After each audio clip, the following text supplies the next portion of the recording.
अयोध्या में प्रभु श्री राम के मंदिर की प्राण प्रतिष्ठा का पूजन शुरू हो चुका है। ऐसे में हमारे साथ बात करने के लिए लखनऊ में उमा भारती जी हैं। मंदिर बस 22 जनवरी तक का इंतजार और कि प्रभु श्री राम अपने घर में पहुंच जाएंगे। ये प्राण प्रतिष्ठा रामलला जी की नहीं है, राष्ट्रीय अस्मिता की प्राण प्रतिष्ठा है। जब रामलला जी का मंदिर तोड़ा गया था तो हमारे प्राण तोड़े गए थे, क्योंकि हमारी अस्मिता और हमारी पहचान राम राज्य था।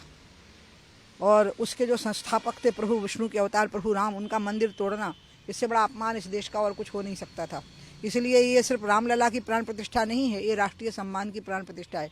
बस मुझे एक बात कहना है, शंकराचार्य निश्चलानंद जी पुरी के शंकराचार्य हैं, गोवर्धन पीठ के।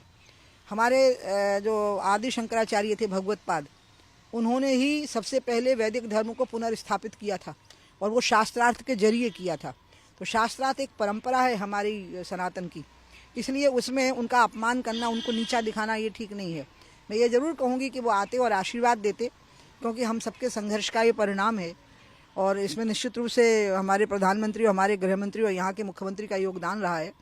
लेकिन वो आशीर्वाद देते तो बहुत अच्छा लगता है, लेकिन अगर वो नहीं आ रहे हैं तो उनको शास्त्रार्थ की चुनौती देना, उनको अपमानित करना, ये तो भगवत पाद आदिशंकर का अपमान है, जिन्होंने की चारों पीठों की स्थापना की थी, वैदिक धर्म की पुनर्स्थापना की थी, क्योंकि वैदिक धर्म का तो ह्रास हो गया था। तो मैं सब संतों से निवेदन करूंगी कि आप शंकराचार्य जी की बातों का जवाब ना दें, जो संत जवाब दे रहे हैं। आप शंकराचार्य की पीठ का अपमान नहीं कर सकते। दूसरा, लोकतंत्र में, हमारे भारतीय लोकतंत्र में, हमारे यहाँ धर्म में भी लोकतंत्र रहा और आंतरिक राजनीति में भी लोकतंत्र रहा है। तो लोकतंत्र में हर एक को अपनी असहमति व्यक्त करने का अधिकार होता है। तो आप लोकतांत्रिक मर्यादाओं का हनन कर रहे हैं, आप शंकराचार्य की पीठ का अपमान कर रहे हैं। आप गोवर्धन पीठ के शंकराचार्य निश्चलानंदी महाराज, भारतीय वांग्मय के इस धरती पर सबसे बड़े विद्वान माने जाते हैं, आप उनका अपमान कर रहे हैं। और आप जो हमारे यहाँ शास्त्रार्थों की परंपरा रही है सनातन काल से, उस परंपरा का अपमान कर रहे हैं। और उन्हीं शास्त्रार्थों के जरिए तो वैदिक धर्म की पुनर्स्थापना हुई थी। शंकराचार्य जी कह रहे हैं हमें तो आमंत्रण दिया ही नहीं गया। अगर आमंत्रण दिया होता तो हम शायद अयोध्या जाते। भले ही राम मंदिर का जो प्राण प्रतिष्ठा हो रही है उसमें हम भले ही नहीं जाते, लेकिन अयोध्या हम जाते अगर आमंत्रण दिया गया होता। मुझे इसके बारे में जानकारी नहीं है कि ऐसा हुआ है, क्योंकि ये संभव ही नहीं है। और जो मैंने सुना, मैं निश्चलानंद सरस्वती जी का अपमान नहीं सह सकती, क्योंकि वो हमारे गोवर्धन पीठ के शंकराचार्य, हम किसी पीठ के शंकराचार्य का अपमान नहीं सह सकते। और मैंने तो उनका इंटरव्यू सुना, उन्होंने कहा कि मुझे निमंत्रण मिला है लेकिन मुझे जाना नहीं है। तो उनको असहमति का भी अधिकार है, लेकिन उनका अपमान नहीं करिए ना आप। अगर वो किसी वैधानिकता पर प्रश्न कर रहे हैं तो उसका उत्तर दे दीजिए, लेकिन उनको चुनौती देना, ये सब मुझे इतना बुरा लगा। आत्मग्लानि से पीड़ित हो गई मैं कि हम अपनी सभ्यता भूलते जा रहे हैं, हम अहंकार में इतने डूब गए हैं कि हमें यही ध्यान नहीं है कि जिस शंकराचार्य की पीठ ने वैदिक धर्म की पुनर्स्थापना की, उसी पीठ पर जो बैठे हुए हैं उनको शास्त्रार्थ की चुनौती देना। दीजिए ना चुनौती, करिए शास्त्रार्थ, बाद में करिएगा। अभी मैं माननीय शंकराचार्य जी से निवेदन करूंगी कि आशीर्वाद दीजिए हम लोगों को। जैसा भी हुआ हमने कर तो लिया ना, अंत में मोदी ने, अमित शाह ने, योगी ने आखिरी में उसकी व्यवस्था भी ठीक से कर ली और 500 साल के संघर्ष की परिणति हो गई। आप लोग आशीर्वाद दीजिए। मैं इसको संक्षेप में फिर से कह सकती हूँ कि शंकराचार्य जी ने जो असहमति व्यक्त की है, दो शंकराचार्यों ने, ये आदि शंकराचार्य की पीठ पर बैठे हुए हैं, जिन्होंने वैदिक धर्म की पुनर्स्थापना की थी, और वो शास्त्रार्थ के जरिए की थी, असहमति के जरिए। क्योंकि जैन और बौद्ध प्रतावलंबियों ने वैदिक धर्म को नष्ट कर दिया था। उस समय पर जो स्थिति बनी थी वो शास्त्रार्थ की बनी थी। तो इसलिए उनका अपमान करना भगवत पाद का और उनकी पीठ का अपमान करना ये ठीक नहीं है।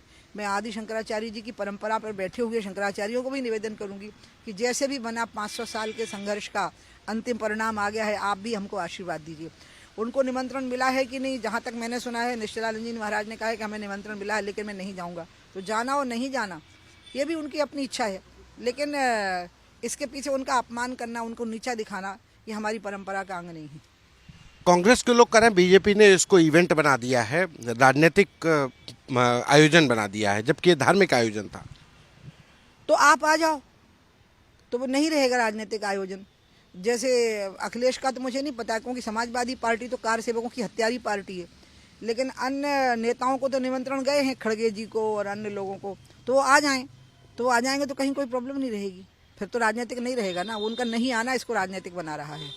कल शिवपाल यादव ने कहा कि हमने जो गोली चलाई वो संविधान को बचाने के लिए उस समय चलाई थी। बिल्कुल नहीं। कार सेवकों की टांग में गोली मारी जा सकती थी, उनके खोपड़ियों में गोली मारी गई थी, उनके सीने में गोली मारी गई थी, ठीक है। और मैंने पार्लियामेंट में जब स्पीच दी थी विश्वनाथ प्रताप सिंह की, जिस दिन सरकार गिरी थी, तो सिर्फ 3 वक्ता बोले थे, अडवाणी जी, विजय कुमार मल्होत्रा जी और मैं। तो मैंने कहा था कि जैसे नाजी जर्मनी के ऊपर ज्यूस की हत्या के लिए सामूहिक अदालत मतलब ट्रायल चला था मुलायम सिंह का, उनकी सरकार में बैठे हुए लोगों का ट्रायल होना चाहिए। बिल्कुल नहीं, बिल्कुल गलत है। शिवपाल चाचा को मैं कहूँगी कि आप ऐसी बातें मत बोलिए, आप प्रायश्चित करिए, माफ़ी मांगिए। जैसे स्वर्ण मंदिर साहब में माफ़ी मांगी गई थी, आप इसी प्रकार से जाइए, घुटनों के बल रेंगते हुए वहाँ माफ़ी मांगिए।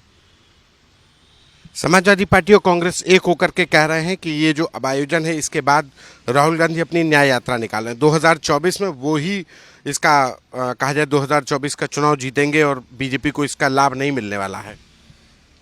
मेरे को ये लग रहा है कि जब से भारत बना है, आज़ाद हुआ है, वो चुनाव हुए हैं, तब से सबसे कम सीटें आएंगी विपक्ष की। इतनी कम सीटें पहले कभी नहीं आई होंगी, ये ढूंढे नहीं मिलेंगे। और इसका कारण राम मंदिर का विरोध नहीं, इसका कारण है कि इनकी भूमिका पूरी नकारात्मक रही है। नकारात्मक भूमिका पर कभी कोई खड़ा नहीं हो पाता, उड़ जाता है, खत्म हो जाता है। आप जा रही हैं भाई, कब जा रही अभी जा ही रही हूँ, मुझे तो जा रही हैं? मैं तो कल आ गई थी जाने के लिए, मुझे बुखार आ गया कल। भोपाल में बहुत अच्छी धूप निकलती है, यहाँ बहुत कड़ाके की ठंड ने मेरा सामना किया। सुबह जब मैं उतरी ना, तो उसके बाद मेरी हालत ख़राब हो गई। लेकिन अभी भी बुखार है, लेकिन मैं इसलिए तो ताप रही हूँ। देखो ना, कालू बगल में बैठा है।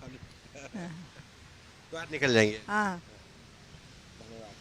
ये थे हमारे साथ उमा भारती, जिनका सीधे से कहना है कि जो विपक्ष है वो इस बार 2024 के चुनाव में सबसे निम्न स्तर पर, यह कहा जाए कि सबसे कम सीटें लाएगा, ढूंढे नहीं मिलेगा।